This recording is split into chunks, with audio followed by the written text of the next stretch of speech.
Intelligence మాజీ chief PSR Anjaneyulu arrest. PSR Anjaneyulu IPS కాదు, JPS, Jaganmohan Reddy personal secretary.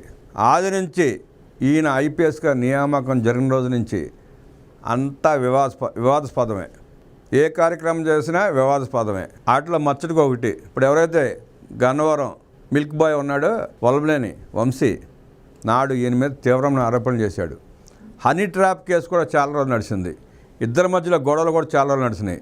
Vijayawada commissioner ఇద్దరి మధ్యలో చాలా రోజుల పాటు హనీ ట్రాప్ అంటూ గొడవ జరిగింది. తర్వాత జగన్మోహన్ రెడ్డి అధికారంలోకి వచ్చిన తర్వాత ఆ కేసు ఏదో రాజీ చేసినట్టున్నాడు ఇద్దరి మధ్యలో. అప్పుడు దాకా ఇద్దరు కొట్టుకుంటూనే ఉన్నారు.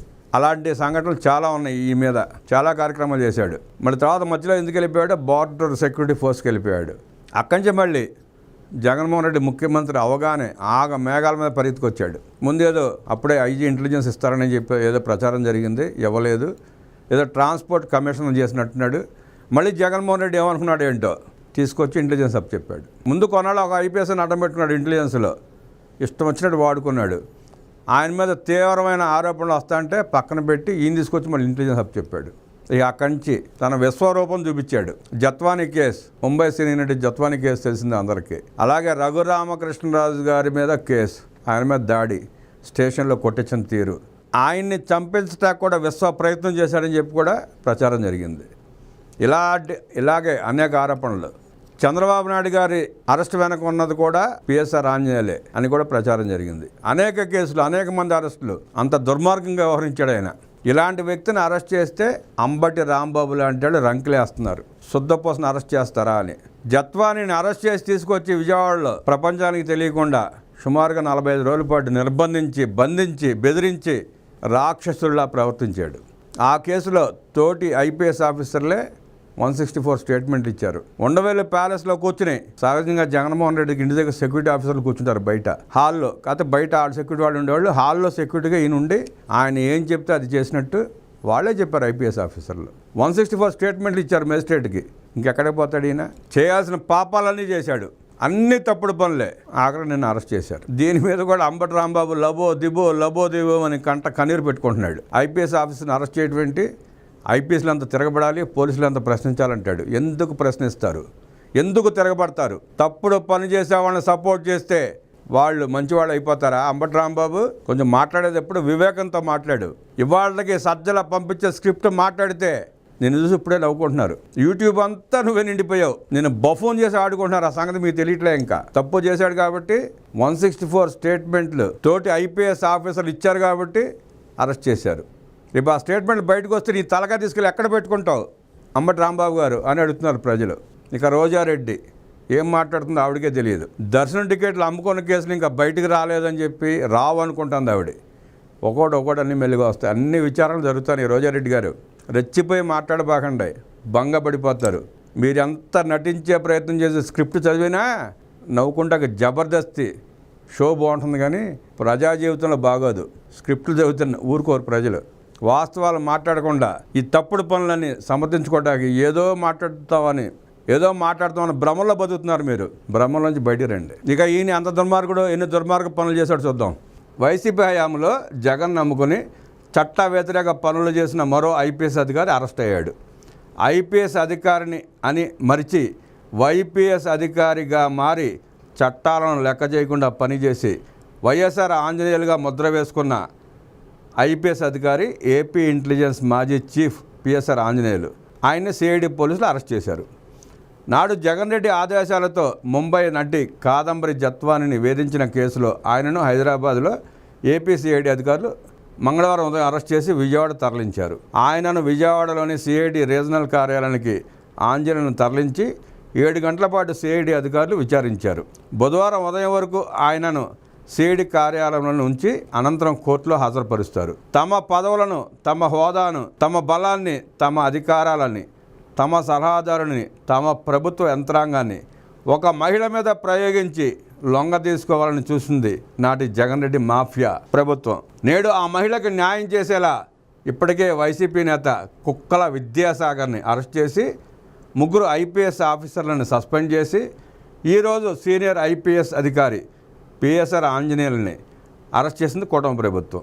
వైసీపీ హయాంలో ఇంటెలిజెన్స్ చీఫ్గా పనిచేసిన ఆంజనేయులు అప్పటి సీఎం జగన్కు ఆయన అత్యంత విధేయుడిగా వ్యవహరించాడు. ప్రస్తుతం ఆంజనేయులు సస్పెన్షన్లో ఉన్నప్పటికీ జగన్ కోసం వైసీపీ కోసం పనిచేస్తున్నట్లుగా ఆరోపణలు ఎదుర్కొంటున్నారు. ఇప్పుడు జరుగుతున్న అరెస్టుల వెనక, కోర్టులో వీళ్ళు చెప్తున్న మాటల వెనక, విచారణలో మాకు తెలియదు, మర్చిపోయాం, ఫోన్లు పోయినాయి, ఫోన్లు ఎక్కడో తెలియదు, ఈ స్క్రిప్ట్ అంతా ఇప్పటికీ ఈ వైఎస్ఆర్ ఆంజనేయులే నడిపిస్తున్నాడని చెప్పి కథనాలు వస్తున్నాయి, ప్రచారం జరుగుతుంది. అంటే ఇప్పటికీ సిగ్గుపడట్లా ఆయన బహిరంగంగానే ఇంకా వైఎస్ జగన్మోహన్ రెడ్డికి సపోర్ట్ చేస్తూ ఈ కేసులన్నింటినీ మానిటర్ చేస్తున్నాడు. ఏ కేసులో ఎవరు ఎట్లాంటి సమాధానం చెప్పాలి, ఐపీఎస్ గురించి సెక్షన్ గురించి బాగా తెలిసిన వ్యక్తి కదా, ఎలా తప్పించుకోవాలని ట్రైనింగ్ ఇస్తున్నాడు. అందరికీ దొంగలందరికీ ట్రైనింగ్ ఇస్తున్నాడు. ఈయన ఐపీఎస్ ఆఫీసర్.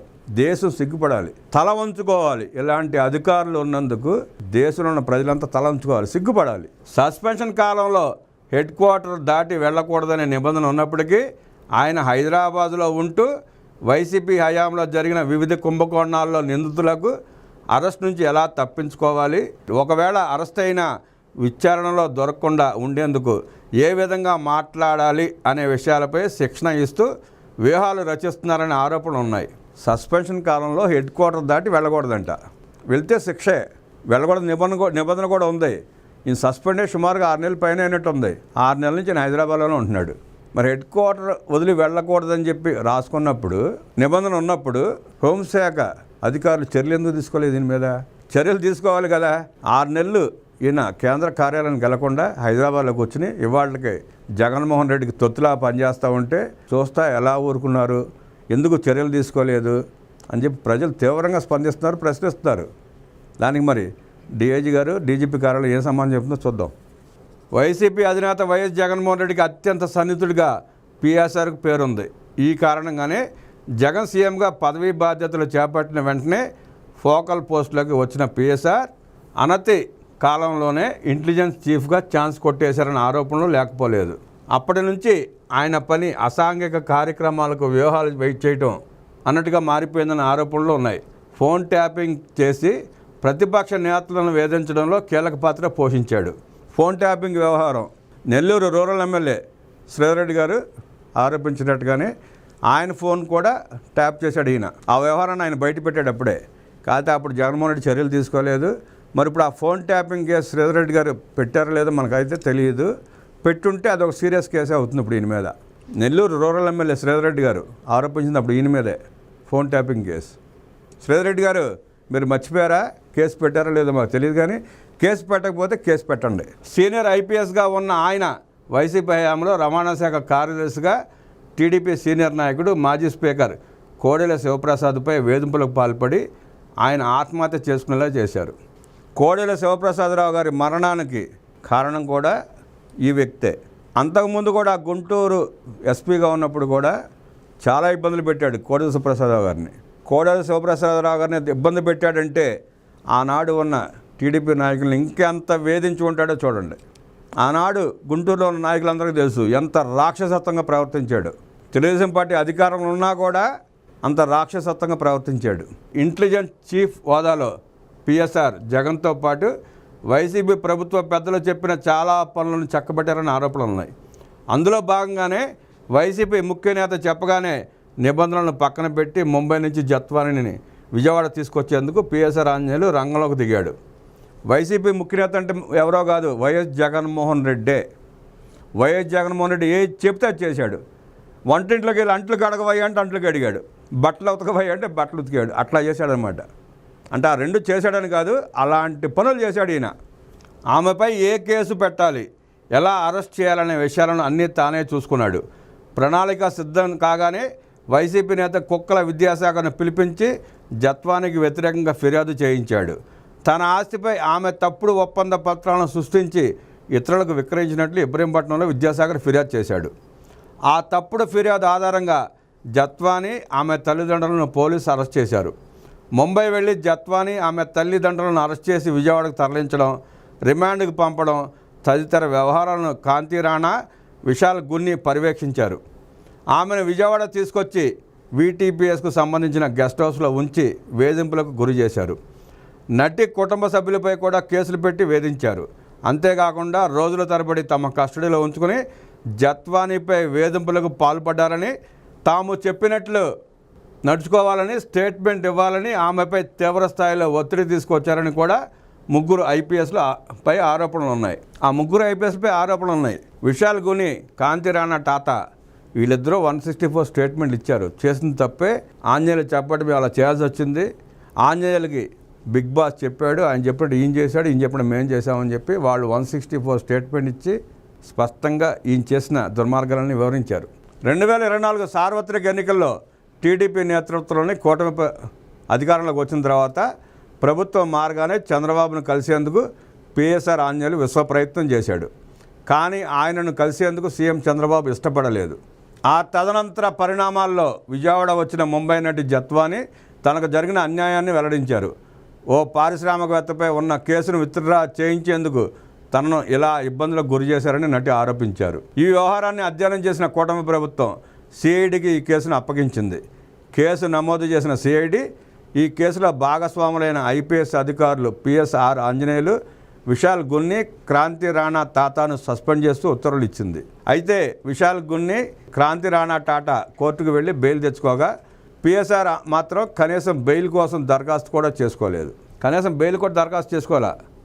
విజయవాడ నుంచి వచ్చేసి అంటే ఏం పీక్కుంటారులే పీక్కోండి అన్నట్టు, మామూలుగా సామాన్యుడి భాషలో చెప్పుకోవాలనుకుంటే ఏం పీక్కుంటారో పీక్కోండిలే అన్నట్టు విజయవాడ హెడ్ ఆఫీస్లో కూర్చోకుండా హైదరాబాద్ వచ్చేసి కూర్చున్నాడు ఆరాంగా. హెడ్ ఆఫీస్కి వెళ్ళే పని లేదు, కనీసం బెయిల్ కూడా అప్లై చేసే పరిస్థితి లేదు. చేయలా, ఎలాగూ బెయిల్ అప్లై చేసిన రాదు, ఎందుకు వచ్చిన దండగా, కోర్టుకు వెళ్ళిన అనవసరం అని చెప్పి ఇంట్లో కూర్చున్నాడు. సరే ఎప్పుడైతే అప్పుడు అరెస్ట్ చేసుకుంటారులే, వాళ్ళు అరెస్ట్ చేసినప్పుడు స్టేషన్కి వెళ్దాం అన్నట్టు కూర్చున్నాడు ఆరాంగా. విజయసాయిరెడ్డి చెప్పినట్టు ఈ విశాల్ గున్ని, కాంతి రాణి టాటా 164 స్టేట్మెంట్లో ఆంజనేయులు గుట్టలు మొత్తం ఎప్పతీశారు. మొత్తం ఎప్పతీసి చక్కగా చెప్పారు ఈయన ఏం చేశాడు. అలాగే మాజీ ఎంపీ, ప్రస్తుత deputy speaker Raghu Rama Krishna Raju custodial torture కేసుకు సంబంధించి కూడా పిఎస్ఆర్పై అభియోగాలు ఉన్నాయి. ఈ కేసులోనూ పిఎస్ఆర్ నిందితుడిగా ఉన్నాడు. పిఎస్ఆర్ ఆంజనేయులపై గతంలోనే మరో కేసు కూడా నమోదైంది. ఏపీ ప్రభుత్వ ఉద్యోగుల సంఘం అధ్యక్షుడిగా ఉన్న కేఆర్ సూర్యనారాయణను తుపాకీతో బెదిరించారంటూ వచ్చిన ఫిర్యాదుపై గుంటూరు సిఐడి పోలీసులు కేసు నమోదు చేశారు. రఘురామకృష్ణరాజు గారి కస్టోడియల్ టార్చర్ కేసు కూడా ఈయన ఆధ్వర్యంలో జరిగింది.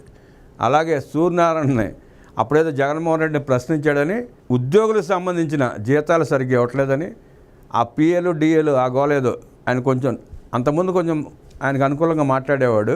ఉద్యోగులందరూ ఈయన వెనకాల పడి తరుముతా ఉంటే సూర్యనారాయణ గారు ఏదో ఒక స్టేట్మెంట్ ఇచ్చాడు. ఏదో వాళ్ళని మబ్బు పెట్టే ప్రయత్నం చేస్తూ జగన్మోహన్ గట్టిగా అడిగినట్టు ఉంటుందిలే అని. ఆ స్టేట్మెంట్ కోపం వచ్చింది జగన్మోహన్ రెడ్డికి. బాంచత్ నువ్వు నన్ను ప్రశ్నిస్తావా సూర్యనారాయణ అంటూ అది కూడా ఈయనకి చెప్పారు. ఈయన పిలిచి తల మీద రివాల్వర్ పెట్టాడంట. ఉంటావో పోతావో అని ఇష్టం తెలుసుకో అని. ఆ దెబ్బగా ఆయన భయపడి పారిపోయాడు. ఎలక్షన్లో అయిపోయి కూటమి ప్రభుత్వం వచ్చేవరకు మరి అడ్రస్ దొరకలేయింది. అంత భయపడిపోయాడు ఆయన, అంత భయపెట్టాడు ఈయన్ని. అది కూడా ఆయన కేసు పెట్టాడు. అవి కూడా పీటీ వారెంట్లో ఉంటున్నాయి దొరగారి మీద. ఈ క్రమంలో ఈ 2 కేసులకు సంబంధించి ప్రశ్నించే అవకాశం ఉన్నట్లు తెలుస్తోంది. ఇలా ఉంటే ఏపీకి సంబంధించిన కేసుల్లో హైదరాబాద్లో అరెస్ట్ అయిన 4వ వ్యక్తిగా పిఎస్ఆర్ నిలిచాడని చెప్పాలి. ఇప్పటికే మాజీ ఎమ్మెల్యే వల్లభనేని వంశీ, సినీ నటుడు పోసాని కృష్ణమురళి, ప్రభుత్వ మాజీ సలహాదారు రాజ్ కసిరెడ్డిలో ఏపీకి చెందిన కేసుల్లో హైదరాబాద్లో అరెస్ట్ అయిన సంగతి తెలిసిందే. ఒకప్పుడు వల్లభనేని శత్రువు ఈ పిఎస్ఆర్. ఇప్పుడు వల్లభనేని జైల్లో ఉన్నాడు, సబ్ జైల్లో ఉన్నాడు కాబట్టి ఈయన కూడా సబ్ జైల్లో చేరిస్తే ఇద్దరు కూర్చొని కవులు చెప్పుకుంటారు, అష్టాచం మాట్లాడుకుంటూ కూర్చుంటారు. ఆ ప్రయత్నాన్ని చేయండి.